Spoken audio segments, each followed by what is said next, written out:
Sa pool sa video kung paano pumalag ang isang pulis sa pananambang ng riding in tandem sa Zamboanga City. Nagbarilan sila sa kalsada hanggang sa napatay ng pulis ang dalawang sospek, pero tinamaan din daw siya. Nasa frontline ng balitang yan si Gerard de la Peña. Sa kuhang ito ng CCTV, kitang dumating ang riding in tandem sa Zamboanga City nitong bisperas ng bagong taon. Lumapit sila sa nakaupong si Police Senior Master Sergeant Ryan Mariano at pinaputukan ito ng baril.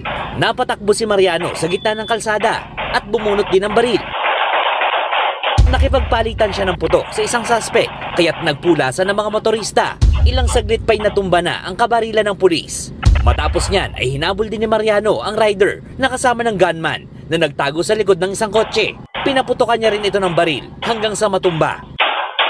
Matapos niyan ay napaluhod sa gitna ng kalsada ang pulis. Nasugatan sa tiyan si Mariano habang nasawi naman ang nakabarilan niyang riding in tandem.